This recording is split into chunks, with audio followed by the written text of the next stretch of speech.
2026ರಲ್ಲಿ ಯಾವುದೇ ಪ್ರಾಡಕ್ಟ್ಸ್ನ ಪ್ರೈಸ್ ಕಡಿಮೆ ಇಲ್ಲ. ನಿಮ್ಗೇನಾದರೂ ಕಡಿಮೆ ಸಿಕ್ಕಿದ್ರೆ ದಯವಿಟ್ಟು ನನಗೂ ಸ್ವಲ್ಪ ಶೇರ್ ಮಾಡಿ, ನಾನು ಅದರ ಮೇಲೆ ಹಣ ಹಾಕ್ತೀನಿ. ನಿಮ್ಮ ಬಜೆಟ್ ಸುಮಾರು 30,000 ರೂಪಾಯಿ ಇದ್ದು ಇದರಲ್ಲಿ ಒಳ್ಳೆ 5G ಸ್ಮಾರ್ಟ್ಫೋನ್ ಹುಡುಕ್ತಾ ಇದ್ರೆ ನಾನು ಸ್ವತಃ ಯೂಸ್ ಮಾಡ್ದ ಟಾಪ್ 5 ಫೋನ್ಸ್ ಬಗ್ಗೆ ಹೇಳ್ತೀನಿ. ಬೈ ಮಾಡೋದು ಜಾಸ್ತಿ ತಲೆ ಕೆಡಿಸ್ಕೊಂಬಿಡಿ. ಸ್ಕ್ರೀನ್ ಮೇಲೆ ಇರೋ ನಂಬರ್ ಕಾಲ್ ಮಾಡಿ, ನಿಮಗೆ ಫುಲ್ ಡೀಟೇಲ್ ಆಗಿ ಎಕ್ಸ್ಪ್ಲೇನ್ ಮಾಡ್ತಾರೆ. ಹಾಯ್, ನಾನು ನಿಮ್ಮ Ravikumar from tech pro Kannada. ಈ ವಿಡಿಯೋ ಸ್ಟಾರ್ಟ್ ಮಾಡೋಕ್ಕಿಂತ ಮುಂಚೆ ನಮ್ಮ ಚಾನಲ್ನ ಸಬ್ಸ್ಕ್ರೈಬ್ ಮಾಡಿಲ್ಲ ಅಂದ್ರೆ ಈಗಲೇ ಸಬ್ಸ್ಕ್ರೈಬ್ ಮಾಡಿ, ಬೆಲ್ ನೋಟಿಫಿಕೇಶನ್ ಆನ್ ಮಾಡಿ. ಬನ್ನಿ ಈ ವಿಡಿಯೋ ಸ್ಟಾರ್ಟ್ ಮಾಡೋಣ. ನಮ್ಮ ನಂಬರ್ 5ನೇ ಸ್ಥಾನದಲ್ಲಿರೋದು ಒಪ್ಪೋ K13 ಟರ್ಬೋ. ಇದರ ಪ್ರೋ ಮಾಡಲ್ ಕೂಡ ಇದೆ, ಆದರೆ ಇದರ ಪ್ರೈಸ್ 30,000 ರೂಪಾಯಿಗಿಂತ ಜಾಸ್ತಿ ಇದೆ. ಟರ್ಬೋ ಮಾಡಲ್ ಒಂದು ಸಮಯದಲ್ಲಿ ಸ್ವಲ್ಪ ಕಡಿಮೆ ಇತ್ತು, ಆದರೆ ಈಗ ಪ್ರೈಸ್ ಜಾಸ್ತಿ ಆಗಿದೆ. ಬ್ಯಾಟ್ರಿ ಯೂಸ್ದಲ್ಲಿ ಯಾವುದೇ ಕಾಂಪ್ರಮೈಸ್ ಇಲ್ಲ. 7000 mAh ಬ್ಯಾಟ್ರಿ ಸಿಗ್ತಾ ಇದೆ. ಇದು ಸುಲಭವಾಗಿ 8 hours plus screen on time ಕೂಡ ಕೊಡುತ್ತೆ.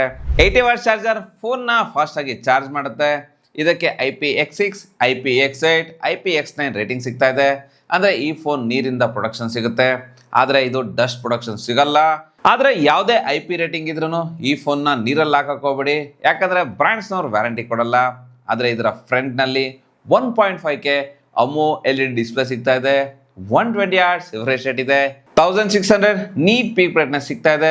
ಬ್ಲೆಜರ್ಸ್ ಜಾಸ್ತಿ ಇಲ್ಲ. ಇದಕ್ಕೆ ಡ್ರ್ಯಾಗನ್ ಟೈಲ್ ಪ್ರೊಡಕ್ಷನ್ ಸಿಗ್ತಾ ಇದೆ, ಆದರೆ ಟೆಂಪರ್ ಗ್ಲಾಸ್ ಮತ್ತು ಬ್ಯಾಕ್ ಕವರ್ನ ಹಾಕೊಂಡು ಯೂಸ್ ಮಾಡಿ. ಇದರ ಬ್ಯಾಕ್ ಸೈಡ್ ಇಂದ ನೋಡಿದ್ರೆ ಫೋನ್ ತುಂಬಾ ಫ್ಲಾಶಿ ಆಗಿ ಕಾಣುತ್ತೆ. ಫ್ಯಾನ್ ಕೂಡ ಇದೆ. ಡಿಸೈನ್ ಮತ್ತು ಡಿಸ್ಪ್ಲೇ ಎರಡರಲ್ಲೂ ಕಾಂಪ್ರಮೈಸ್ ಮಾಡಿಲ್ಲ. ಜೊತೆಗೆ ಇದರಲ್ಲಿ MediaTek Dimensity 8450 ಪ್ರೊಸೆಸರ್ ಸಿಗ್ತಾ ಇದೆ. ಇದು ಚೆನ್ನಾಗಿ ಆಪ್ಟಿಮೈಸ್ ಮಾಡುತ್ತೆ. ಗೇಮಿಂಗ್ನಲ್ಲಿ ಯಾವುದೇ ಲ್ಯಾಗ್ ಕಾಣಲ್ಲ.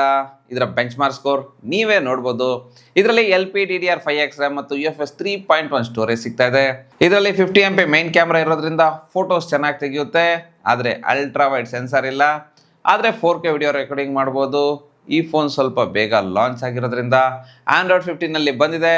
ಇದಕ್ಕೆ 2 ವರ್ಷ OS ಅಪ್ಡೇಟ್, 3 ವರ್ಷ ಸೆಕ್ಯೂರಿಟಿ ಅಪ್ಡೇಟ್ ಸಿಗ್ತಾ ಇದೆ. UI ಇರುವ ಎಕ್ಸ್ಟ್ರಾ ಅಪ್ಲಿಕೇಶನ್ಸ್ನ ರಿಮೂವ್ ಮಾಡ್ಬೋದು. ಯಾವುದೇ ಗ್ಲಿಚ್ ಇಲ್ಲ. ಕಾಲ್ ರೆಕಾರ್ಡಿಂಗ್ ಕೂಡ ಬೀಪ್ ಸೌಂಡ್ ಇಲ್ಲದೆ ಮಾಡ್ಬೋದು. ಡ್ಯುಯಲ್ ಸ್ಪೀಕರ್ ಕೂಡ ಸಿಗ್ತಾ ಇದೆ. ಗೇಮ್ ಫೋನ್ ಬೇಕಾದ ಒಪ್ಪೋ ಯೂಸರ್ಸ್ಗೆ Oppo K13 turbo best option ಆಗಿರುತ್ತೆ. ಈಗ ನಂಬರ್ 4ನೇ ಸ್ಥಾನದಲ್ಲಿರೋ ಫೋನ್ ಬಗ್ಗೆ ಮಾತಾಡೋದಾದ್ರೆ ಇದೇ ಇನ್ಫಿನಿಕ್ಸ್ ನೋಟ್ 60 Pro. ಇದು ಕೂಡ ಹೊಸ ಫೋನ್ ಆಗಿರೋದ್ರಿಂದ ಇದರಲ್ಲಿ Android 16ನಲ್ಲಿ ಬರ್ತಾ ಇದೆ. ಇದಕ್ಕೆ 3 ವರ್ಷ OS ಅಪ್ಡೇಟ್ ಮತ್ತು 5 ವರ್ಷ ಸೆಕ್ಯೂರಿಟಿ ಅಪ್ಡೇಟ್ ಸಿಗ್ತಾ ಇದೆ. UI ಯಾವುದೇ ಸಮಸ್ಯೆ ಇಲ್ಲ. ಇದರ ಸಾಫ್ಟ್ವೇರ್ ಈಗ ಮೊದಲಿಗಿಂತ ತುಂಬ ಚೆನ್ನಾಗಿದೆ. ತುಂಬ ಫೀಚರ್ಸ್ ಕೂಡ ಸಿಗ್ತಾ ಇದೆ. IR ರಿಮೋಟ್ ಇದೆ, ಜೊತೆಗೆ JBL ಲೌಡ್ ಸ್ಪೀಕರ್ ಕೂಡ ಸಿಗ್ತಾ ಇದೆ. ಈ ಸಾರಿ ಸ್ನ್ಯಾಪ್ಡ್ರ್ಯಾಗನ್ 7S Gen 4 ಪ್ರೊಸೆಸರ್ ಕೂಡ ಯೂಸ್ ಮಾಡಿದ್ದಾರೆ. ಇದರ ಬೆಂಚ್ ಮಾರ್ಕ್ ಸ್ಕೋರ್ ನೀವೇ ನೋಡ್ಬೋದು. ಇದರಲ್ಲಿ LPDDR5X RAM ಮತ್ತು UFS 2.2 ಸ್ಟೋರೇಜ್ ಸಿಗ್ತಾ ಇದೆ. ಇದರ ಬ್ಯಾಕ್ ಡಿಸೈನ್ ತುಂಬ ಚೆನ್ನಾಗಿ ಕಾಣುತ್ತೆ. ಮ್ಯಾಟ್ರಿಕ್ಸ್ ಡಿಸ್ಪ್ಲೇ ಕೂಡ ಸಿಗ್ತಾ ಇದೆ. ಇನ್ನು ಇದರ ಫ್ರಂಟ್ನಲ್ಲಿ 1.5K AMOLED display, 144 Hz refresh rate ಸಿಗ್ತಾ ಇದೆ. 4500 ನೀಟ್ಸ್ ಪೀಕ್ ಬ್ರೈಟ್ನೆಸ್ ಇದೆ. ಇದಕ್ಕೆ ಗೊರಿಲ್ಲಾ ಗ್ಲಾಸ್ 7A ಪ್ರೊಡಕ್ಷನ್ ಸಿಗ್ತಾ ಇದೆ. ಬ್ಲೆಜರ್ಸ್ ತುಂಬ ಕಡಿಮೆ ಇರೋದ್ರಿಂದ ಬೆಸ್ಟ್ ಮಲ್ಟಿಮೀಡಿಯಾ ಎಕ್ಸ್ಪೀರಿಯನ್ಸ್ ಕೊಡುತ್ತೆ. ಇದರಲ್ಲಿ 6500 mAh ಬ್ಯಾಟ್ರಿ ಸಿಗ್ತಾ ಇದೆ. 90 ವಾಟ್ಸ್ ಫಾಸ್ಟ್ ಚಾರ್ಜಿಂಗ್ ಸಪೋರ್ಟ್ ಮಾಡುತ್ತೆ. ಒಂದಿನ ಈಸಿಯಾಗಿ ಬ್ಯಾಟ್ರಿ ಬ್ಯಾಕಪ್ ಬರುತ್ತೆ. ಇನ್ನು ಇದರ ಕ್ಯಾಮ್ರಾ ಬಗ್ಗೆ ಮಾತಾಡೋದಾದ್ರೆ ಇದರಲ್ಲಿ 50 MP ಮೇನ್ ಕ್ಯಾಮ್ರಾ ಸಿಗ್ತಾ ಇದೆ. ಅಲ್ಟ್ರಾ ವೈಡ್ ಸೆನ್ಸಾರ್ ಕೂಡ ಇದೆ. ಫೋಟೋಸ್ ಡೀಸೆಂಟ್ ಆಗಿ ಬರುತ್ತೆ. 4K ವಿಡಿಯೋ ರೆಕಾರ್ಡಿಂಗ್ನ ಮಾಡ್ಬೋದು. 13 MP ಸೆಲ್ಫಿ ಕ್ಯಾಮ್ರಾ ಸಿಗ್ತಾ ಇದೆ. ಇದಕ್ಕೆ IP64 ರೇಟಿಂಗ್ ಸಿಗ್ತಾ ಇದೆ, ಆದರೆ IP68, IP69 ರೇಟಿಂಗ್ ಇದ್ದಿದ್ರೆ ಇನ್ನೂ ಚೆನ್ನಾಗಿರ್ತಿತ್ತು. ಇನ್ಫಿನಿಕ್ಸ್ನ ಹೊಸ ಡಿವೈಸ್ ಬೇಕಾದರೆ ನೋಟ್ 60 Proನ ನೀವು ನೋಡ್ಬೋದು. ಈಗ ನಮ್ಮ 3ನೇ ಸ್ಥಾನದಲ್ಲಿರೋ ಫೋನ್ Vivo T5 Pro. ಈ ಸಾರಿ ವಿವೋದವರು ಬ್ಯಾಟ್ರಿ ಮೇಲೆ ತುಂಬ ಕೆಲಸ ಮಾಡಿದ್ದಾರೆ. ಇದರಲ್ಲಿ 9200 mAh ಬ್ಯಾಟ್ರಿ ಸಿಗ್ತಾ ಇದೆ. ಇದು ಸುಮಾರು 1.5 ಇಂದ 2 ದಿನ ಬ್ಯಾಟ್ರಿ ಬ್ಯಾಕಪ್ ಆರಾಮಾಗಿ ಕೊಡುತ್ತೆ.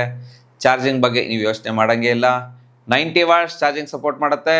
ಇದಕ್ಕೆ IP68, IP69 ರೇಟಿಂಗ್ ಸಿಗ್ತಾ ಇದೆ. ಡ್ಯುಯಲ್ ಸ್ಪೀಕರ್ ಕೂಡ ಇದೆ.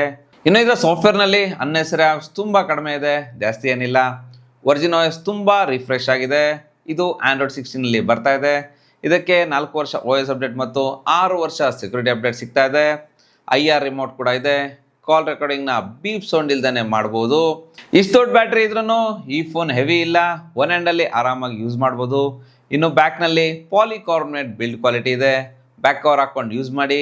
ಇನ್ನು ಇದರ ಫ್ರಂಟ್ನಲ್ಲಿ 1.5K AMOLED display, 144 Hz refresh rate ಸಿಗ್ತಾ ಇದೆ. 1900 ನೀಟ್ಸ್ ಪೀಕ್ ಬ್ರೈಟ್ನೆಸ್ ಇದೆ. ಬ್ಲೆಜರ್ಸ್ ತುಂಬ ಕಡಿಮೆ ಇದೆ. ಇದರಲ್ಲಿ 50 MP ಮೇನ್ ಕ್ಯಾಮ್ರಾ ಸಿಗ್ತಾ ಇದೆ, ಆದರೆ ಅಲ್ಟ್ರಾ ವೈಡ್ ಸೆನ್ಸರ್ ಇಲ್ಲ. ಆದರೆ ವಿವೋ ಚೆನ್ನಾಗಿರೋ ಫೋಟೋ ಸಿಗುತ್ತೆ. 32 MP ಸೆಲ್ಫಿ ಕ್ಯಾಮ್ರಾ ಸಿಗುತ್ತೆ. 4K ವಿಡಿಯೋ ರೆಕಾರ್ಡಿಂಗ್ನ ಕೂಡ ಮಾಡ್ಬೋದು. ಸ್ನ್ಯಾಪ್ಡ್ರ್ಯಾಗನ್ 7S Gen 4 ಪ್ರೊಸೆಸರ್ ಸಿಗ್ತಾ ಇದೆ. ಇದರ ಬೆಂಚ್ ಮಾರ್ಕ್ ಸ್ಕೋರ್ ನೀವೇ ನೋಡ್ಬೋದು. LPDDR4X RAM ಮತ್ತು UFS 3.1 ಸ್ಟೋರೇಜ್ ಸಿಗ್ತಾ ಇದೆ. 30,000 ರೂಪಾಯಿ ಒಳಗಡೆ ವಿವೋ ಬೆಸ್ಟ್ ಫೋನ್ ಬೇಕಾದರೆ T5 Pro ಬೆಸ್ಟ್ ಆಪ್ಷನ್ ಆಗಿರುತ್ತೆ. ಈಗ ನಮ್ಮ ಎರಡನೇ ಸ್ಥಾನದಲ್ಲಿರೋ ಫೋನ್ ಬಗ್ಗೆ ಮಾತಾಡೋದಾದ್ರೆ ರಿಯಲ್ಮಿ P4 ಪವರ್. ದೊಡ್ಡ ಬ್ಯಾಟ್ರಿ ಇರುವ ಫೋನ್ ಬೇಕಾದರೆ ರಿಯಲ್ಮಿ ಕಡೆಯಿಂದ 2 ಆಪ್ಷನ್ ಸಿಗ್ತಾ ಇದಾವೆ. ಮೊದಲನೇದು Realme P4 power 10,010 mAh battery ಸಿಗುತ್ತೆ. 80 ವಾಟ್ಸ್ ಫಾಸ್ಟ್ ಚಾರ್ಜಿಂಗ್ ಬಾಕ್ಸ್ ಅಲ್ಲೇ ನಿಮಗೆ ಸಿಗುತ್ತೆ. ಇನ್ನೊಂದು ರಿಯಲ್ಮಿ P4 Pro. ಈ ಫೋನ್ ಸ್ವಲ್ಪ ಕಡಿಮೆ ಪ್ರೈಸ್ ಸಿಗುತ್ತೆ. ಇದರಲ್ಲಿ 7,000 mAh ಬ್ಯಾಟ್ರಿ ಸಿಗುತ್ತೆ. ಇದು 7 hours plus screen on time ಕೊಡುತ್ತೆ. ಇದು 80 ವಾಟ್ಸ್ ಚಾರ್ಜಿಂಗ್ ಸಪೋರ್ಟ್ ಕೂಡ ಮಾಡುತ್ತೆ. ಇದಕ್ಕೆ IP65 IP69 ರೇಟಿಂಗ್ ಸಿಗ್ತಾ ಇದೆ. ಆದರೆ IP68 IP69 ಇದ್ದಿದ್ರೆ ಇನ್ನೂ ಬ್ಯೂಟಿಫುಲ್ ಆಗಿರ್ತಿತ್ತು. ಡ್ಯೂಯಲ್ ಸ್ಪೀಕರ್ ಸಿಗ್ತಾ ಇದೆ. ಈ ಫೋನ್ ತುಂಬ ಸ್ಲಿಮ್ ಮತ್ತು ಲೈಟ್ ವೇಟ್ ಫೀಲ್ ಕೊಡುತ್ತೆ. ಒನ್ ಹ್ಯಾಂಡಲ್ಲಿ ಆರಾಮಾಗಿ ಯೂಸ್ ಮಾಡ್ಬೋದು. ಇನ್ನು ಇದರ ಫ್ರಂಟ್ನಲ್ಲಿ 1.5K AMO LED 144Hz refresh rate display ಸಿಗ್ತಾ ಇದೆ. 6500 ನೀಟ್ ಸ್ಪೀಕ್ ಬ್ರೈಟ್ನೆಸ್ ಇದೆ. ಗೊರಿಲ್ಲಾ ಗ್ಲಾಸ್ 7i ಪ್ರೊಡಕ್ಷನ್ ಸಿಗ್ತಾ ಇದೆ. ಇನ್ನು ಇದರ ಬ್ಲೆಸಲ್ಸ್ ತುಂಬ ಕಡಿಮೆ ಇದೆ. ಸ್ನ್ಯಾಪ್ಡ್ರ್ಯಾಗನ್ 7S Gen 4 ಪ್ರೊಸೆಸರ್ ಕೂಡ ಸಿಗ್ತಾ ಇದೆ. ಇದರ ಬೆಂಚ್ ಮಾರ್ಕ್ ಸ್ಕೋರ್ ನೀವೇ ನೋಡ್ಬೋದು. ಇದರಲ್ಲಿ LPDDR4X RAM ಮತ್ತು UFS 3.1 ಸ್ಟೋರೇಜ್ ಸಿಗ್ತಾ ಇದೆ. ಸ್ವಲ್ಪ ಫ್ರೀ ಇನ್ಸ್ಟಾಲ್ಡ್ ಆಪ್ಸ್ ಬರುತ್ತೆ. ಇದನ್ನು ನೀವು ಅನ್ಇನ್ಸ್ಟಾಲ್ ಮಾಡ್ಬೋದು. ಕಾಲ್ ರೆಕಾರ್ಡಿಂಗ್ ಮಾಡ್ಬೋದು. ಇದರಲ್ಲಿ 50 MP ಮೇನ್ ಕ್ಯಾಮ್ರಾ ಸಿಗ್ತಾ ಇದೆ. ಅಲ್ಟ್ರಾ ವೈಡ್ ಸೆನ್ಸಾರ್ ಕೂಡ ಇದೆ. 4K ವಿಡಿಯೋ ರೆಕಾರ್ಡಿಂಗ್ ಕೂಡ ಸಪೋರ್ಟ್ ಮಾಡುತ್ತೆ. 50 MP ಸೆಲ್ಫಿ ಕ್ಯಾಮ್ರಾ ಸಿಗುತ್ತೆ. 30,000 ರೂಪಾಯಿ ಒಳಗಡೆ ರಿಯಲ್ಮಿಯಿಂದ 2 ಬೆಸ್ಟ್ ಆಪ್ಷನ್ ಸಿಗ್ತಾ ಇದೆ.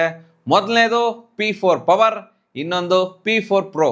ಈಗ ನಮ್ಮ ನಂಬರ್ 1 ಸ್ಥಾನದಲ್ಲಿರೋದು ಮೋಟೋರೋಲಾ Edge 70. ಈ ಫೋನಲ್ಲಿ 5,000 mAh ಬ್ಯಾಟ್ರಿ ಸಿಗ್ತಾ ಇದೆ. ಇನ್ನೂ ದೊಡ್ಡ ಬ್ಯಾಟ್ರಿ ಬೇಕಾದರೆ ಮೋಟೋರೋಲಾ Edge 60 Proನ ನೀವು ನೋಡ್ಬೋದು.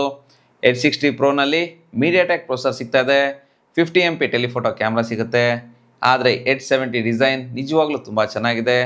ಲೈಟ್ ವೇಟ್ ಫೀಲ್ ಕೊಡುತ್ತೆ. ಒನ್ ಹ್ಯಾಂಡ್ ಫೀಲ್ ತುಂಬ ಚೆನ್ನಾಗಿದೆ. ಇದರಲ್ಲಿ 50 MP ಮೇನ್ ಕ್ಯಾಮ್ರಾ ಸಿಗ್ತಾ ಇದೆ. 50 MP ಅಲ್ಟ್ರಾ ವೈಡ್ ಕ್ಯಾಮ್ರಾ ಇದೆ. 50 MP ಸೆಲ್ಫಿ ಕ್ಯಾಮ್ರಾ ಇದೆ. ಇದರ ಎಲ್ಲ ಕ್ಯಾಮ್ರಾಯಿಂದಲೂ 4K ವಿಡಿಯೋ ರೆಕಾರ್ಡಿಂಗ್ನ ಮಾಡ್ಬೋದು. ಫೋಟೋಸ್ ಕ್ವಾಲಿಟಿ ವಿಷಯದಲ್ಲಿ ಮೋಟೋರೋಲಾ ಈಗ ತುಂಬ ಇಂಪ್ರೂವ್ ಆಗಿದೆ. ಈ ಫೋನ್ ಆಂಡ್ರಾಯ್ಡ್ 16ನಲ್ಲಿ ಬರ್ತಾ ಇದೆ. ಇದಕ್ಕೆ 3 ವರ್ಷ OS ಅಪ್ಡೇಟ್ ಮತ್ತು 4 ವರ್ಷ ಸೆಕ್ಯೂರಿಟಿ ಅಪ್ಡೇಟ್ ಸಿಗ್ತಾ ಇದೆ. ಇನ್ನು ಇದರಲ್ಲಿ ತುಂಬ ಫೀಚರ್ ಸಿಗ್ತಾ ಇದೆ. ಗೂಗಲ್ ಡಯಲರ್ ಕೂಡ ಇದೆ. ಇದರಲ್ಲಿ ಡ್ಯೂಯಲ್ ಸ್ಪೀಕರ್ ಸಿಗ್ತಾ ಇದೆ. ಡಾಲ್ಬಿ ಆಟ್ಮೋಸ್ ಸಪೋರ್ಟ್ ಕೂಡ ಇದೆ. ಇದಕ್ಕೆ IP68 IP69 ರೇಟಿಂಗ್ ಸಿಗ್ತಾ ಇದೆ. ಇನ್ನು ಇದರ ಫ್ರಂಟ್ನಲ್ಲಿ 1.5K POLED 120Hz refresh rate ಸಿಗ್ತಾ ಇದೆ. 4500 ನೀಟ್ ಸ್ಪೀಕ್ ಬ್ರೈಟ್ನೆಸ್ ಇದೆ. ಗೊರಿಲ್ಲಾ ಗ್ಲಾಸ್ 7i ಪ್ರೊಡಕ್ಷನ್ ಸಿಗ್ತಾ ಇದೆ. ಕಲರ್ಸ್ ಮತ್ತು ಡಿಸ್ಪ್ಲೇ ಕ್ವಾಲಿಟಿ ತುಂಬ ಚೆನ್ನಾಗಿದೆ. ಜೊತೆಗೆ ಇದರಲ್ಲಿ ಸ್ನ್ಯಾಪ್ಡ್ರ್ಯಾಗನ್ 7 Gen 4 ಪ್ರೊಸೆಸರ್ ಸಿಗ್ತಾ ಇದೆ. ಈ ಪ್ರೊಸೆಸರ್ ಈ ಫೋನಲ್ಲಿ ತುಂಬ ಚೆನ್ನಾಗಿ ಆಪ್ಟಮೈಸ್ ಆಗಿದೆ. ಇದರ ಬೆಂಚ್ ಮಾರ್ಕ್ ಸ್ಕೋರ್ ನೀವೇ ನೋಡ್ಬೋದು. ಓವರಾಲ್ ನೋಡೋದಾದ್ರೆ ಮೋಟೋರೋಲಾ Edge 70 30,000 ರೂಪಾಯಿ ಒಳಗಡೆ ಬೆಸ್ಟ್ ಆಪ್ಷನಲ್ಲಿ ಬರುತ್ತೆ.